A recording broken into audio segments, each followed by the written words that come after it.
and welcome to The Clever Hound. Today Elf and I are going to talk you through the steps for teaching your dog how to stay.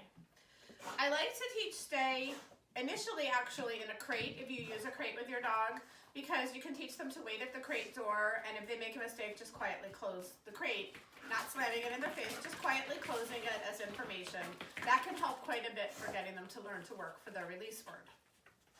For the next step, or possibly your first step if you're not using a crate, I like to use either a platform or a dog bed, preferably an elevated dog bed, because I find that dogs learn the concept of stay much more quickly if they're on a thing than simply just out in the middle of a floor.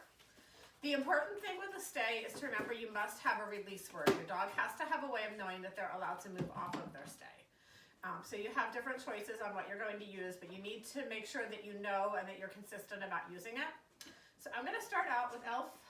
I'm going to sit on her platform, and then I'm just going to take a single step back, and then I'm going to come back and reward.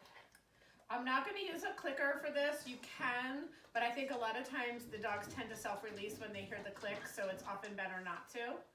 So now I'm going to go again. I'm going to take 2 steps this time, and then I'm going to come back and reward. Now I'm going to take a few more steps.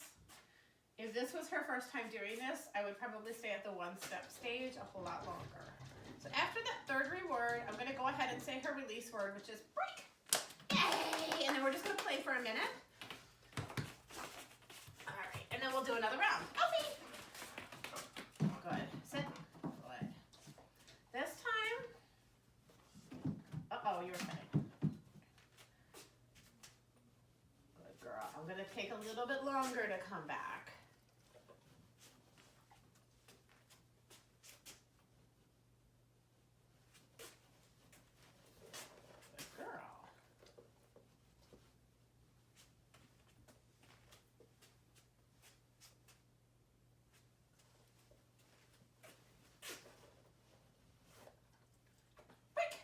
Yay, good girly, good job.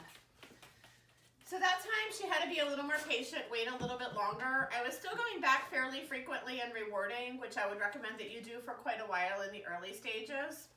You can have more and more distance to your stay. You can have more and more duration to your stay where they have to wait longer and longer.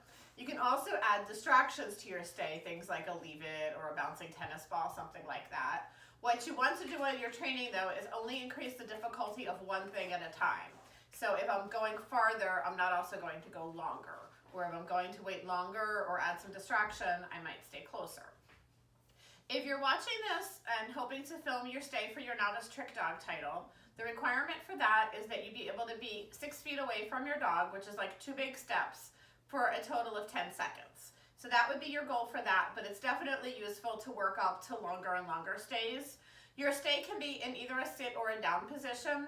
If it's going to be a longer stay, I actually do recommend the down, although for some dogs the sit can be the easier one to introduce in the beginning. Once your dog is really good at staying on a platform, my next step would be to take the legs off of the climb so it's a lower platform, and at some point I would start putting a mat over the platform. That mat would then be something I can take off of the platform and just take out into the world. And then eventually you can go from a mat to a smaller target or just to no target at all. The key though is to make sure that you know where you left your dog so that if they start to commando crawl and cheat a little bit, you can put them right back where they belong.